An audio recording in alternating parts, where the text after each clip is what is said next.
Всем доброго вечера. Если честно, была намерена снять «Вопросы ведьме», очередную часть. Ну и сниму, конечно, эту лекцию в том числе. Но решила вот этот вопрос затронуть отдельно, чтобы осталось в сознании людей, закрепить отдельно для того, чтобы выделить из других тем. На главное фото я поставлю фреску, очень известную, потому что мы, изучая историю древнего мира, часто с вами слышали о законах Хаммурапи, о законах вавилонского царя, который жил 1700 с чем-то лет назад до нашей эры. То есть, получается, почти 4000 лет назад. И вот он стоит перед троном бога Мардука, и Мардук притягивает ему жезл, символ власти. И очень часто мы встречаем и после, и в греко-римский период, и в период нашего времени наши цари, правители часто изображают себя окруженные богами, которые венчают их на царство. Особенно Екатерина Великая любила такие изображения, такие картины, полотна, где она покровительница искусств, или там ее венчают лавровым венком Фортуна или богиня справедливости Фемида. Еще есть, много, конечно, такого в истории, но вот, например, один пример. Я царь страны Арарата, Аргишты, сын Менуа, волею богов воздвигнул тут град и назвал в честь себя Аргишты Хинили. Второй град он воздвинул и назвал в честь первоприхода человека Эребуни, виднеется земля, который сейчас называется, кстати, Ереван. Как вы думаете, почему часто цари, императоры в своих указах, в своих наставлениях, обращениях к народу часто говорят: царь, избранный богами, волею богов, занимающий трон? Почему они изображали себя, получающие жезл, получающие свиток от богов? Но потом, когда пришло христианство, та же Тамара Великая, царица Грузии, часто изображается, как она берет, изображение, там, контуры, макеты храмов, которые она построила, берет из рук святых. Или она окружена святыми. Князь Владимир Креститель изображается перед престолом Христа, склонив голову, который ему притягивает крест, тем самым давая возможность окрестить Русь. Вот так можно продолжать без конца и края. Слова не мои, но они мне настолько понравились, они настолько четко были сказаны, что я решила и ролик так назвать, и вам сказать, что это такое. Лицензия от богов. Мы говорим разрешение, дозволение, лицензия. Вот та самая лицензия, которая позволяет человеку быть чем-то, отличаться от других, быть избранным.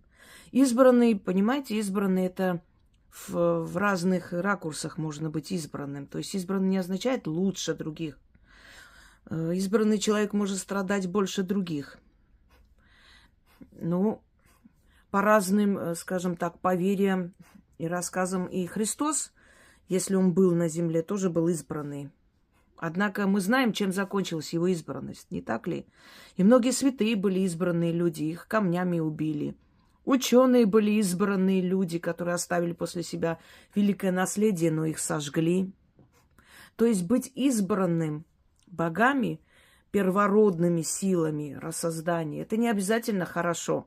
Но это факт, данность. Вот вы идете в клуб какой-то закрытый, который по определенным карточкам только работает. Это членство клуба. Вы должны показать, что вы являетесь членом данной организации, этого клуба, и тогда вас пропускают. Вот стоит такой амбал и не пропускает.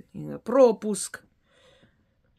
Вы знаете, вот я бы хотел купить пропуск, но у меня не получалось так. Отошли в сторону. Вам говорят пропуск. И вы притягиваете пропуск, и вас пропускают. А может быть, вы говорите, вы знаете, я от Ивана Петровича, он велел меня пустить. Все, пройдите. Вот, может быть, грубоватое объяснение, но более понятное, доходчивое. Что такое разрешение, дозволение, та самая лицензия от богов? Мы сейчас говорим не о власть имущих. Власть имущие хотели показать, что все их действия согласованы с волей небес. Вот этот момент очень хорошо уловил Пушкин, который тоже получил некую лицензию от богов быть один из величайших поэтов мира, избранным. Хотя судьба, видите, не особо жаловала его, но можно его назвать избранным? Можно, конечно, потому что он оставил свой след. Так вот, лицензия получает не только ведьма, лицензию получает каждый человек, который вырвался вперед от толпы, отделился, отличился, но добрыми делами. Как говорил Эйнштейн, гений злым быть не может. Злое дело гениальным не называют. Хотя сам тоже немало зла творил. Итак, вот что он говорил, вложив свои мысли в разум того волхва, которого он создал поэтично. Волхвы не боятся могучих владык, а княжеский дар им не нужен. Правдив и свободен их вещий язык, и с волей небесною дружен.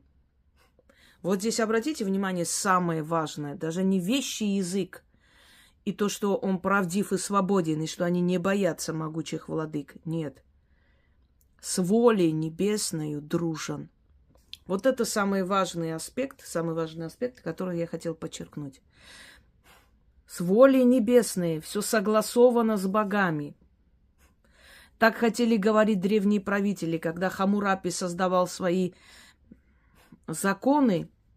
И вот этот столб законов Хаммурапи, один из могущественных вавилонских царей, показывая, как он у Мардука из рук бога Мардука, верховного бога Вавилона тогда еще, берет жезл власти, он говорит о том, я избран богами.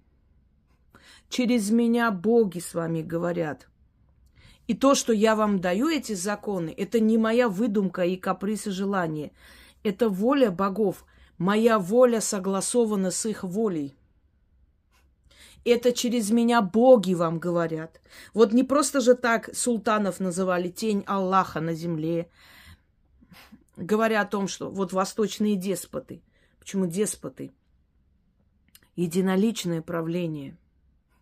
Почему было важно, чтобы человек был разумен, чтобы человек был кроткий, чтобы человек был не малодушный, не мстительный, а великодушный, мудрый правитель? Потому что все зависело от одного человека. Он был избранный, захотел — казнил, захотел — войну начал. Он ни с кем не согласовывал. Это были деспоты, единоличные правители. Хотя у них, конечно, были и советники, понятное дело. Но если человек был самодур, значит, не повезло государству. Приходилось думать, что делать, как свергнуть его. Так вот, дружен с волею небес. Получил дозволение, разрешение, лицензию Если человека привели к власти, изображая себя рядом с богами, когда от богов он получает свиток, жезл, когда боги его венчают на царство, он показывает людям, это не я, смертный человек, хочу издать такие законы. Это высшее я, это боги вам говорят через меня, поэтому подчиняйтесь мне. Я их посланник. Когда царица Тамара показывает макет храма, который передает ей святой Петр, она говорит, этот храм строю я не по своему капризу, и налоги поднимаю, и забираю вас для того, чтобы построить храм. Не потому, что я сама хочу, а потому, что он мне говорит. Или святая Нина, Нино, которая чаще всего и более почитаема в Грузии. Теперь, я надеюсь, вы понимаете, о чем речь. В Грузии еще была одна избранная, дочь Вартана Мамиконяна, супруга царя Кахетии Варскена, по-нашему Вазгена. Шушаник ее звали. Когда муж принял язычество, она воспротивилась, за что была закрыта в келье, за что ее мучили, пытали. Она умерла молодой. Но перед тем, как умереть, у нее появился дар исцелять людей. И вот все больные и убогие люди ходили к ней и получали исцеление. И после смерти она начала помогать им оттуда. И поэтому ее канонизировала церковь православная, как Сусанна Грузинская или Сусанна Ранская, а у грузин Шушаник. И ее духовник написал мучение святой Шушаник, Шушаника Сцамеба, который до сих пор считается один из шедевров христианского, значит, богословия. Вот о чем мы говорим. Она тоже была избранная какой-то силой. Но это ж не означает, что она была счастлива, что у нее все было прекрасно. Она умерла в мучениях. И эта женщина еще участвовала в Аварайской битве против персидской державы рядом со своим отцом, братом, который, впрочем, погиб, и отец, и брат.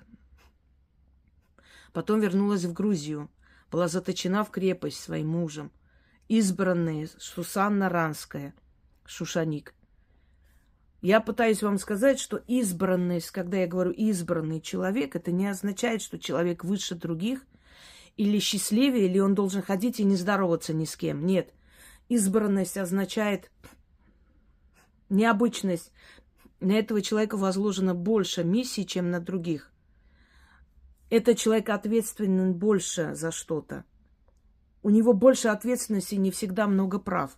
Понимаете? Так вот, лицензия, согласование с силами своих действий. Есть некие вопросы ко мне. Например, я говорю о том, что есть очень древние ритуалы обмануть смерть. Можно ли обмануть смерть? Я хочу, чтобы вы понимали, что магию не нужно принимать дословно, то есть понимать дословно. Обмануть смерть – это не значит, что смерть глупа и не понимает. Я первая сказала, что силы разумные, и подтверждаю это. Но вот смотрите, например, в Библии описывается такой момент, когда Бог евреев решил вывести их из Египта, и 10 казней Египта, если помните, 10 раз был наказан Египет за то, что не выпускал их оттуда. Хотя там сказано, и ожесточил Господь душу фараона и сказал, через него прославлю себя. То есть даже то, что фараон это творил, это тоже была воля небес. Так вот, последняя казнь – это смерть первенцев. Когда у всех египтян, даже у их скота, у их домашних питомцев умер первенец. И плач великий был слышен над Египтом, потому что умирали все первенцы людей, животных, и даже у фараона сын умер, первенец. И тогда только фараон отпустил, правда, потом передумал и погнался за ними. Но это не, это другое. Так вот, и пришел ангел Божий, сказано там, к Моисею и Аарону, и сказал: скажи народу моему, пусть режут ягненка, окропят в его крови, там, не помню, тряпку или что там, в общем. И на всех дверях, значит, делают знак, накрасят кровью двери свои. И когда египтяне увидели соседей, что их соседи-евреи почему-то кровью мажут свои двери, они сами взяли и сделали это. И кто это сделал? У тех дети остались живых. Ибо ангел смерти, который ночью придет, сказал Господь, так написано, увидев эту кровь, не подойдет к тем дверям, где эта кровь, значит, кровью, накрашена кровь. Он поймет, увидит этот знак, и к вашим дверям не подойдет, а к остальным придет и заберет их первенцев. Понимаете, что ангел глупый, дурак? Или ангел не понимает, или разума нету, не понимает, где египтяне, где евреи были там. Не об этом речь. Речь о том, что исполняй мою волю и будешь живой. Ангел прекрасно знал, где кто живет и куда пойти. Но есть одно но. Он понимал, что спасутся только те, кто эту волю будет выполнять. Вам сказано, мажьте кровью двери. Значит, мажьте. Не помажешь, даже если ты не принадлежишь к египтянам, твой первенец умрет. И, скорее всего, такое тоже происходило с теми, кто не верил. Когда мы говорим про ковчег, я сейчас почему говорю? Потому что Библия, она переписана от древних источников. Очень многое переделано, поэтому это не только христианство касается, это касается вообще очень многих поверьев и легенд народов. Когда ковчег, и люди смеялись над Ноем, а он строил и строил с сыновьями этот ковчег, и потом взял каждой твари по паре, закрылся, и начался 40 дней, 40 ночей, страшный дождь, который поднял все воды мира. Правда ведь? О чем это сказано? Подчинись мне, сделай, как тебе сказано, и ты будешь спасен. Кто-то скажет, сказал бы сразу, поднимитесь на гору Арарат, там сидите, пока воды сойдут. Зачем это все строить? Но не так это происходит. Есть определенные правила игры, которые ты принимаешь, если ты хочешь остаться в живых. Сделай так, как тебе сказали, и тогда ты будешь жить. Не сделаешь, не выполнишь эту волю, значит, ты не заслуживаешь этой жизни. Значит, оставайся там. Вот о чем речь. Рыжик меня отвлек. Вечно, как я начну лекцию, он сразу приходит, мяу, возле окон. Так вот. Давайте до того, как про смерть говорить, рассмотрим случаи. Например, вот смотрите. Мы начитываем защиту человеку, который на войне. Еще я купол, например, начитываю человеку, ставлю купол. Это что получается, что мы обманываем силы смерти? То есть как понять? Вокруг него погибают люди, а он живой. Это что, мы боги такие, что решаем, кому жить, кому нет? Нет, это совсем не так работает. Мы вот ту самую клубную карту показываем от Петровича, грубо говоря, и нас пропускают. Понимаете, о чем речь? Вот дали этой ведьме лицензию. Ее научили, она стала проводником. Научили в каком смысле? Она родилась ведьмой, учили ее, поднимали ее до уровня мастерства. Теперь через нее эти силы действуют. Ей разрешено попросить за человека, тогда ее услышат, и смерть обойдет стороной. Если это попросит другой человек, которому это не дано, даже если она назовется ведьмой, но ей это не дано, ничего не произойдет. Но тут приходит та, которой позволено попросить. Если они привели в этот мир эту ведьму, ей дали эти полномочия и дозволение менять судьбу. Поэтому это условно мы говорим обмануть смерть. На самом деле ты знаешь просто тайну этой игры, и когда ты это делаешь, происходит то, что ты хочешь, то есть спасается человек. Слово «обмануть» силы смерти не нужно понимать дословно. Силы смерти – это те посланники смерти, которые не смотрят и не видят, как мы с вами. Вот там стоит там Василий, вот должен он умереть вечером. Пойдем заберем. Вот он, вон он, точно. И шляпа, и одежда – это он. Не так они смотрят. Есть определенная направленность, они зрят по-другому. Совсем по-другому зрят, понимаете? И у них четкий план, что если Василий окажется в таком-то месте в этот же день, во столько-то часов, вот между этой дорогой или возле перекрестка, его должны сбить, и он должен умереть, его должны забрать.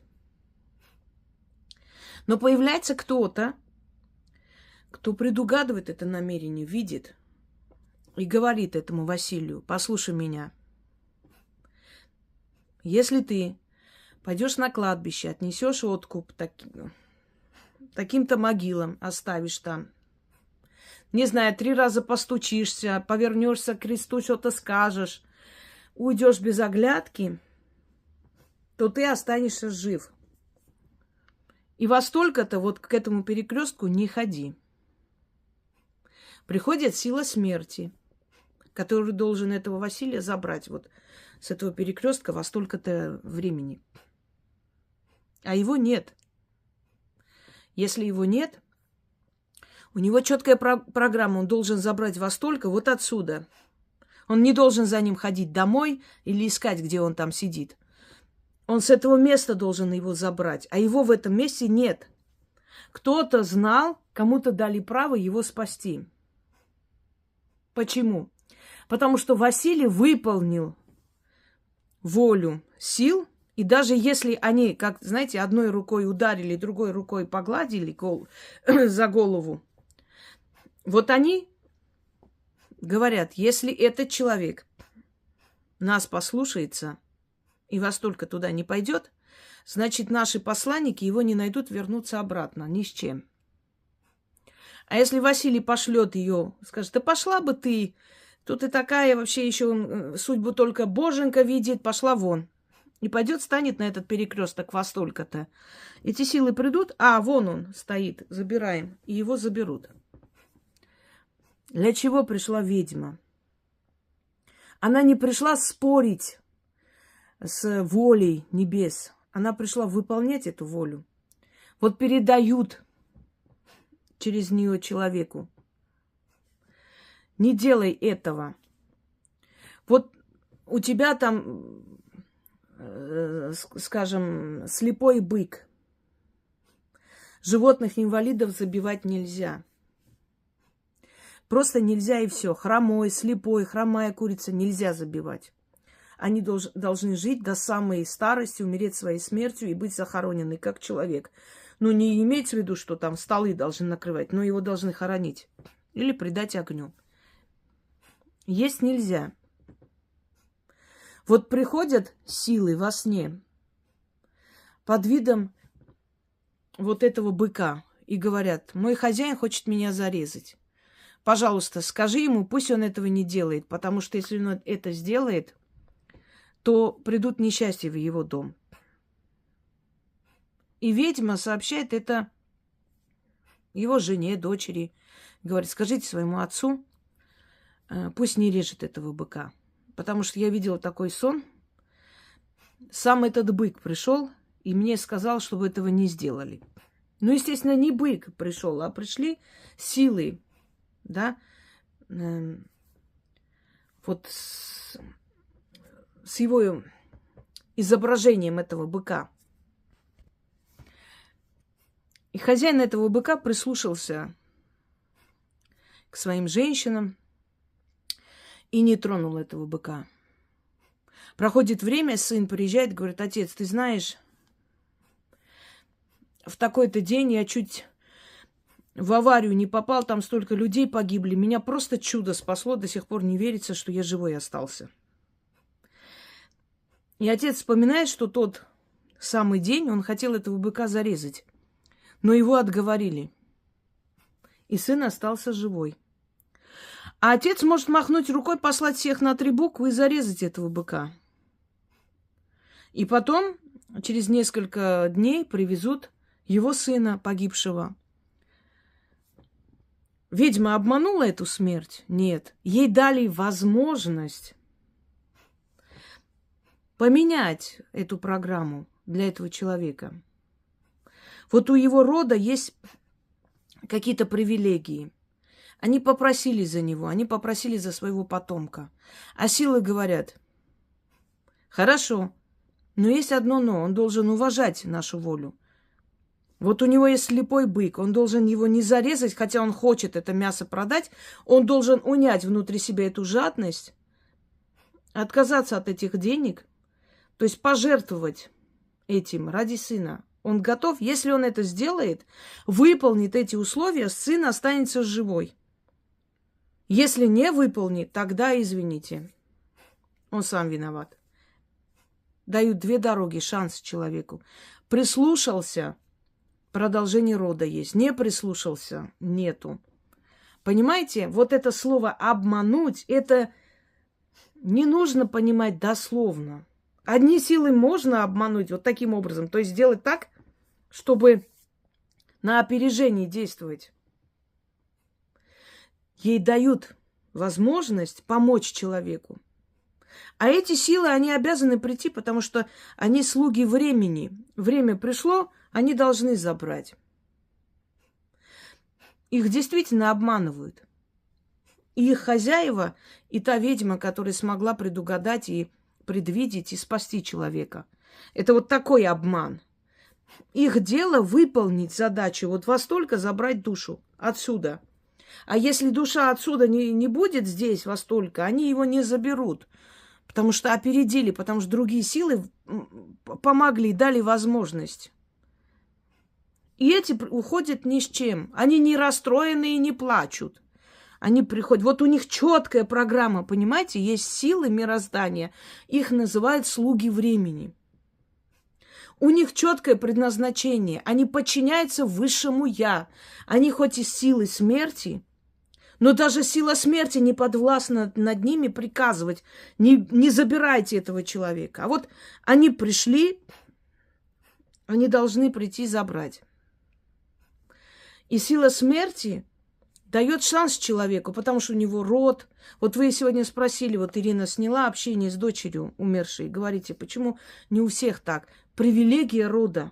Не каждому дают возможность со своим близким человеком с того света общаться. И не каждой душе позволяют разговаривать. И прийти что-то сообщить даже через сон. Привилегия рода. Значит, род ее такое хорошее сделал когда-то в прошлом, что сейчас позволили ее утешить оттуда таким образом. И не у каждого эта привилегия есть. Вот то же самое, привилегия рода. Вот силы то есть слуги времени приходят забирать.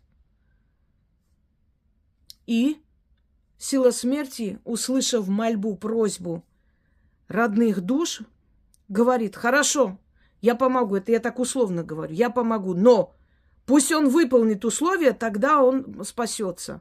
Тогда мы обманем этих слуг времени. Они придут, а я уже спасла, я передумала, я не забираю его. Но я не могу дать приказ им отбой, отойдите. Они не мне подчиняются, они подчиняются времени, а время сильнее меня, время сильнее богов. Да, оно сильнее богов. Это единственная сила, которая властвует над всеми. Это невидимая энергия, это нечто такое необъяснимое. И время властвует над богами, потому что даже у богов есть свое время усиления или забвения. Мы это знаем, что есть очень древние боги, которые ушли вглубь хаоса, и никто их не помнит, потому что их эгрегоры сузились, исчезли. Вот поэтому боги борются за то, чтобы их помнили. Это в моей лекции «Дорога к богам», посмотрите и поймете. И слуги времени забирают у женщины красоту и молодость. Но мы просим богов, которые дарят молодость. И молодость продлевается. Мы обманываем это время, обманываем старость. Это все называется обмануть. Но это не дословно обмануть. Вот я обману, там парик надену, якобы я уже старый, и они от меня отстанут. Нет. Есть определенная программа, которая выполняется слугами времени. Слуги времени не подчиняются богам. Время пришло, он должен уйти. Когда он уйдет, будет в царстве мертвых. Вот его душа тогда в подчинении богов мертвого мира. Но и то ненадолго. На то время, пока их функция над ним не закончится. Он пройдет чистилище, то самое вот это вот госпиталь потусторонний, который многим снится и многие видят, и об этом я говорила давно. Все, когда он прошел этот момент, душа прошла, все, он уже вне власти сил смерти. Она уже в власти других сил. Его подняли на другие уровни, он ушел. Сила смерти уже над ним не властна. У каждого своя функция. Боги света, боги хаоса, боги мирового порядка. Там разные миры. Там где-то профессию свою кто-то продолжает, дальше учит эти души, лечит эти души, но лечит не так, как здесь йодом и этим ланцетом и пинцетом, а по-другому. Есть миры, где люди свою профессию продолжают, есть миры, где они становятся берегинями, есть миры, где они становятся духами-покровителями чьими-то, понимаете, назначают каждую душу. Там без дела никто ничем не сидит и не ждет. У каждого свой мир, куда попадают эти души. У кого есть привилегии, они могут видеться со своими родными постоянно. Кто-то уходит в родовое древо, он там нужнее. И так далее. И вот над всем этим властвует время. Есть такое грузинское выражение «дрони мепобен». Времена властвуют над людьми, времена царствуют над всеми. И это правда. И вот смотрите, если уж вот так вот грубое сравнение, да? Вот работник прокуратуры, вот прокурор, ему дают это заключение, он должен вынести обвинительный приговор. Но он не хочет этот обвинительный приговор вынести. Вот он жалко этого человека. Но он говорит, ну я не могу, мне дали этот приказ, я не имею права ослушаться. Но давайте я вам сделаю таким образом, я вам скажу определенные тонкости. Если вы успеете найти такого-то свидетеля, вот это сделать, вот это, то в суде я проиграю этот процесс, я не смогу его посадить. Вот найдите этих людей. Но чтобы никто не знал, что я вам сказал. И люди благодарят, радостно бегут, находят этих свидетелей. И во время процесса эти свидетели выступают и говорят, что а вот вы знаете, вот у нас есть такой свидетель, он видел то-то. И прокурор проигрывает, делает вид, что проиграл. Он не может напрямую оправдать человека, он обязан выполнить свою функцию, но он помог. Вот если ты соблюдаешь то, что он сказал, если ты сделаешь, как он говорил, то значит ты спасешься. Значит, ты будешь не осужден. Вот то же самое здесь происходит. То есть тебе сообщают через человека избранного, через этого проводника, то, что тебя может спасти. Если ты это сделаешь, значит, спасешься. А почему тебе сообщают? Какая-то привилегия твоего рода. Желание тебе помочь, тебя спасти. Вот эта привилегия у тебя есть, и этот род за тебя попросил. Но чтобы все сработало, что получилось как надо, по их просьбе, ты должен соблюдать определенные правила. Если ты эти правила соблюдаешь, то есть ты заключаешь договор с определенной силой, которая совершенно нейтральна от тех слуг времени, которые должны выполнить вовремя этот приговор. И поэтому получается, что человеку приписали несчастье, и приходят слуги времени выполнять это несчастье. Но человек, предчувствуя, потому что оттуда говорят, иди, многих же предупреждают через сны предупреждают ушедшие родственники. Мол, иди, найди человека, спаси себя, спаси нашу семью и так далее. И человек начинает искать профессионала, который может понять, что происходит, может объяснить эти приметы, что, почему снятся, что они хотят мне сказать. И находит этого человека. Вот ему сказали, пусть идет, пусть выполнит эти условия, и тогда спасется. Да, он должен быть несчастьем. Но раз вы просите, я не могу ничего сделать, время властно надо мной, но я могу сказать то, что поможет ему, значит, избежать этих потерь, и он станет счастливым. Вот что означает обмануть, потому что есть боги, есть силовые поля, это духи, силы, они разных категорий, разного уровня, разные силы и так далее. А есть слуги времени. Это называется неизбежность. Рок. Что на роду написано, да, слышали, наверное, что каждый, когда он рождается, значит, у армян это бог, два бога Бахт, это доброй судьбы, и Горох, рок. Тот, который вообще писатель переводится, тот, который пишет, кто пишет. Значит, у грузин он называется Бедис Дамцвери. Вот он пишет судьбу человека, пишет на лбу невидимыми буквами. И на этом лбу, на роду, может прочитать эту судьбу только знающий человек, жрец, ведьма, колдун, знахарь, понимаете? Он видит, что там написано, и переделывает, очищает и пишет новую судьбу. Но как он это делает? То есть вот неизбежность, которая написана на роду, эту неизбежность можно сделать избежностью только в том случае, если соблюдать те правила, которые говорит тебе другая сила. Соблюдай. Они же знают определенные законы мироздания, и поэтому могут помочь человеку обойти эти острые углы. Теперь понимаете, о чем я говорю? Вот когда мы говорим обмануть судьбу, вот родился он должен был несчастный быть, а мы сделаем так, что он будет счастливый, потому что узнаем какие-то секреты, будем применять их, и тогда те силы, которые пришли, принесли ему несчастье, развернутся и уйдут, потому что уже там нету того, что они искали. Смотрите,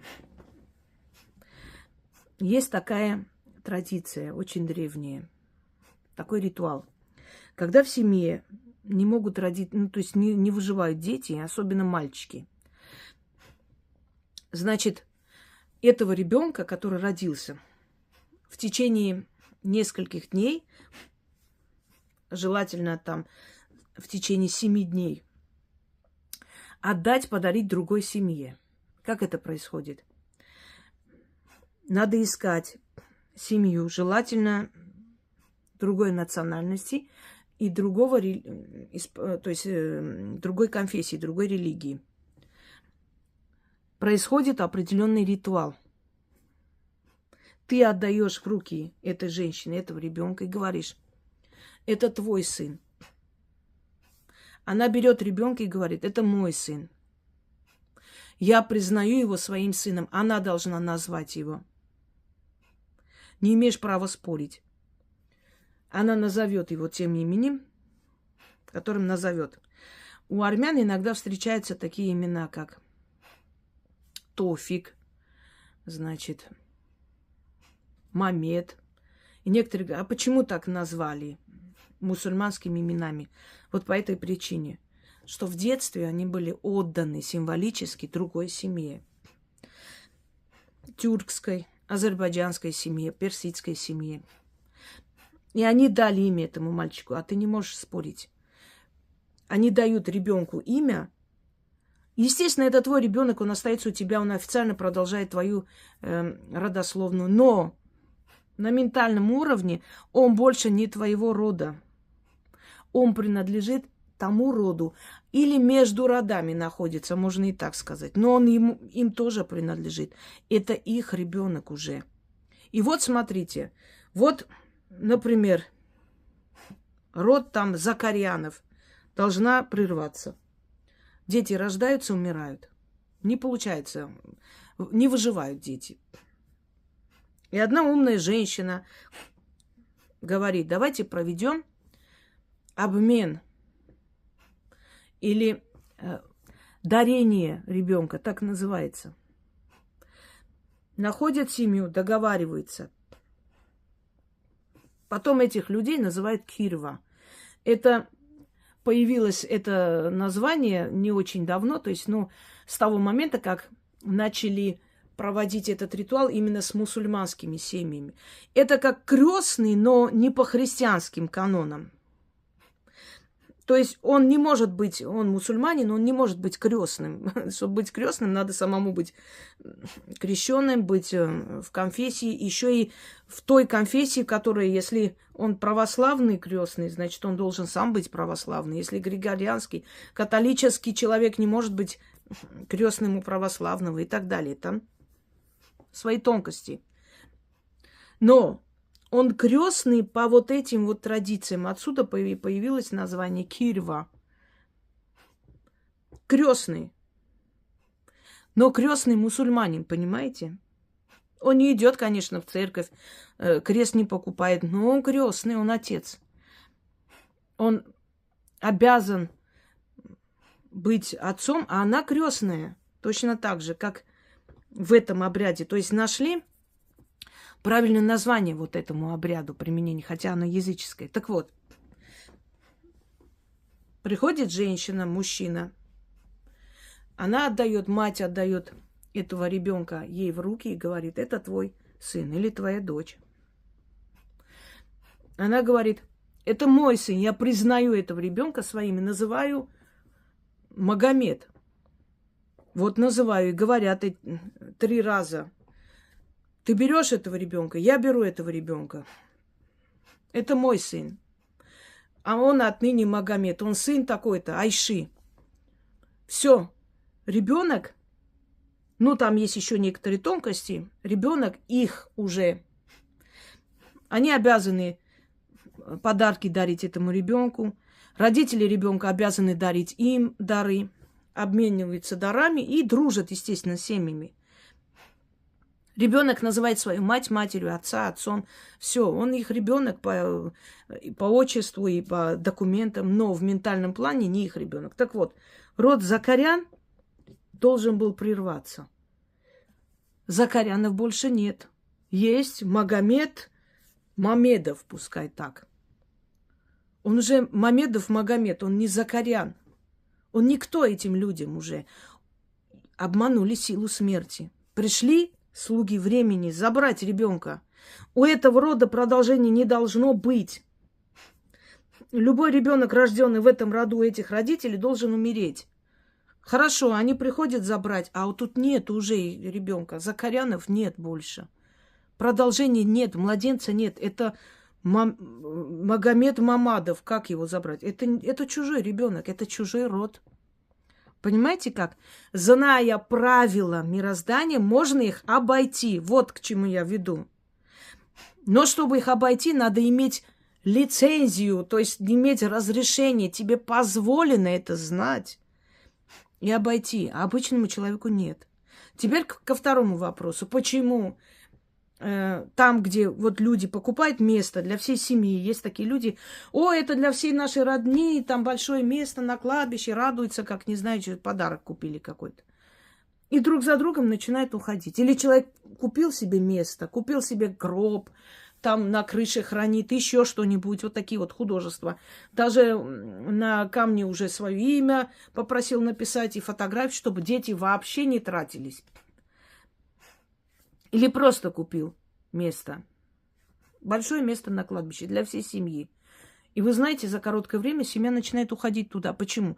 Потому что ты все подготовила. Раз ты подготовила, ты уже активизировала эту программу смерти. Потому что чаще всего человек, когда умирает, что происходит? Гроб покупают, место, памятник начинают делать. Это после, конечно. А тут ты уже активизируешь эту программу. То есть вот эти слуги времени, они не обладают чувствами, желаниями. Они просто подчиняются определенным, значит, параметрам, определенным этим. Все, представляете, забыла. Программе определенной. Они так идут вот на это вот. Вот здесь вот уже все купили. Здесь есть место. Значит, смерть должна быть скоро. Значит, надо забирать. Место же есть, и кладбище есть, и гроб. Или там уже покупают, или уже намечают, вот здесь вот этот будет лежать, это вот там бабушкино место. Ну, забирать надо. И чтобы такое не случилось, обманывали силы смерти. Вот так считалось, так называлось это. То есть заступался род за человека. Или его добрые дела за него говорили. Или души тех, кому он помогал. Может, он врач. И когда ты кому-то помог, продлил жизнь, а теперь после смерти, они, зная, что роду врача грозит какая-то напасть, просят за него. И начинают приходить определенные образы, страшные сны жене этого врача. Она начинает искать ведьму, находит. Ведьма говорит, вы покупали, вот это сделали, вы активизировали вот эту программу смерти. Поэтому и приходят эти страшные видения, вас предупреждают. Ой, что делать, а как быть? А я вам скажу, как быть. По древнему поверью надо, чтобы это место не пустовало. Чтобы не пошел живой человек, туда не лег. Тогда возьмите куклу и похороните, не называя куклу своим именем или там похоже на вас, а куклу хороните, это место. Вот приходят духи, слуги времени. Место пустое, надо, чтобы кто-то лег, для кого это куплено. А это место не пустое, там кто-то похоронен уже. Все, они обратно ушли. Программа не выполнена. И род спасен. Понимаете как? Зная определенные тонкости и законы мироздания, можно повернуть вспять, можно поменять программу.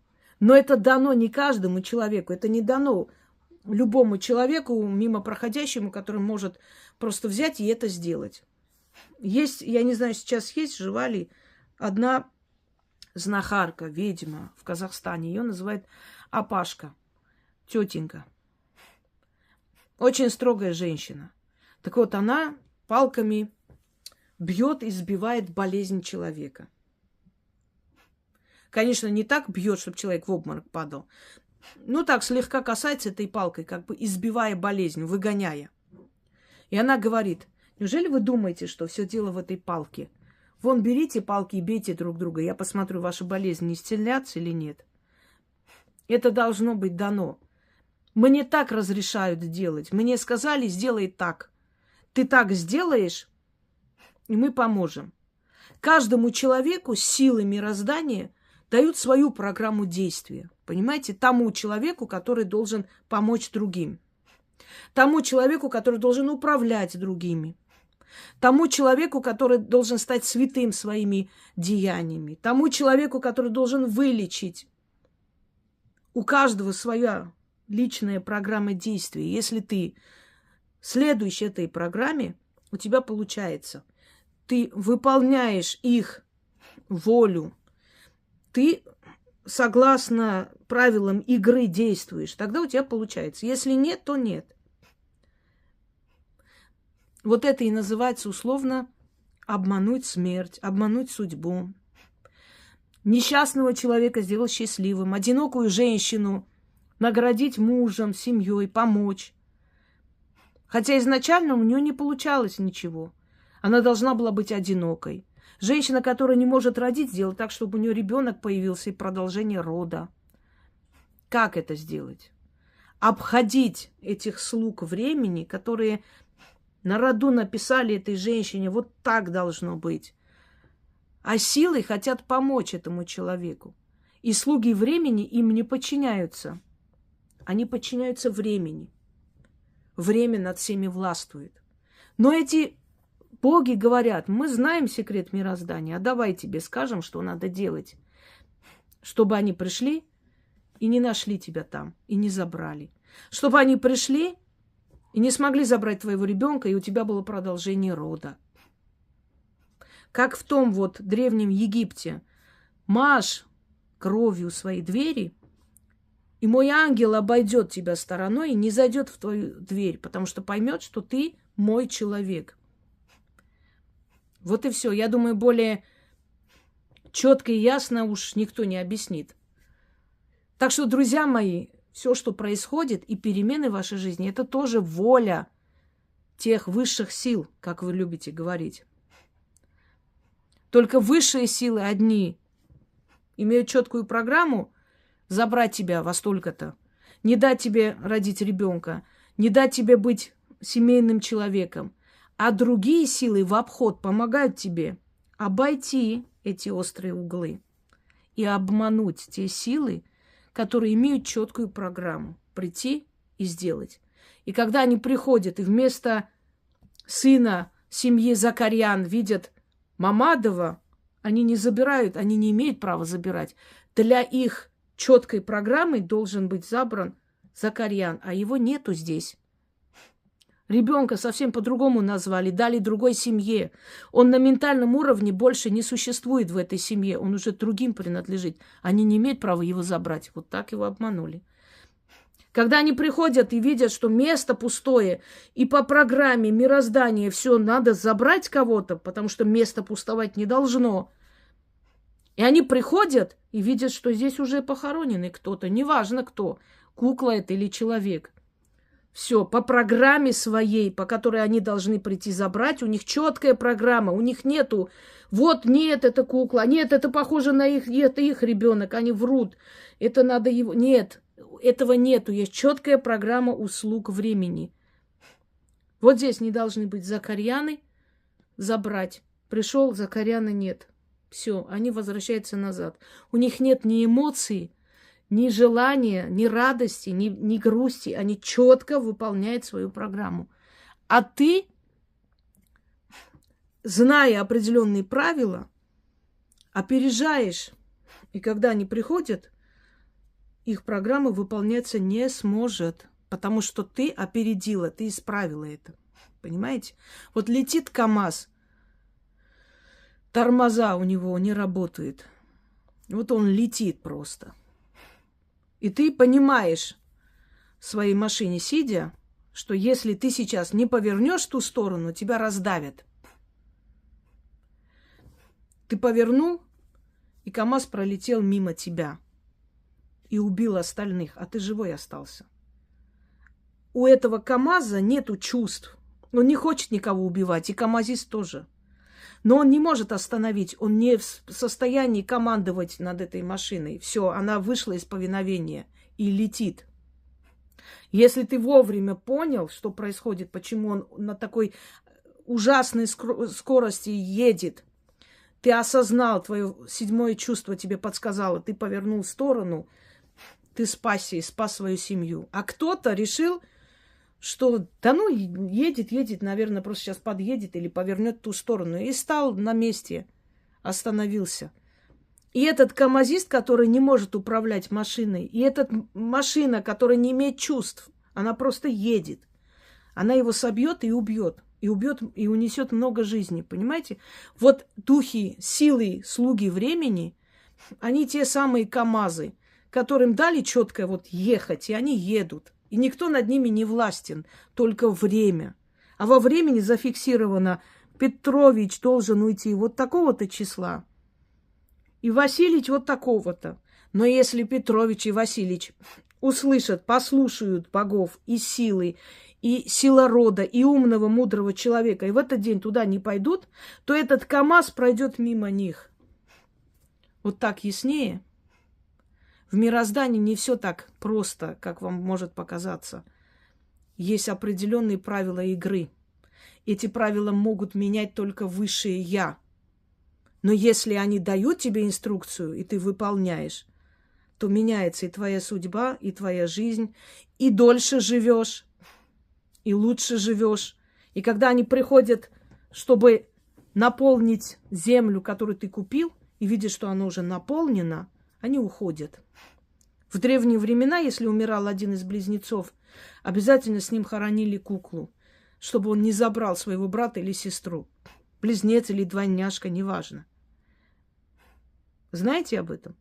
Что их двое, их судьба одинакова, дата рождения одинакова, зодиак одинаковый, они одинаковые люди, можно сказать. И для того, чтобы один второго не забрал, для того, чтобы у другого не было судьбы такой же, как у этого, вместе хоронили куклу. И вот приходили силы судьбы. Одинаковый человек, и он тоже должен прийти лечь здесь. А что-то их двое уже. И они не смотрят, как тот КамАЗ, у них нет эмоций. Там человек или кукла. Они приходят четко, еще одного надо сюда положить. А он уже есть. Все, развернулись и ушли. И очень много таких работ, ритуалов, которые называются обмануть силы.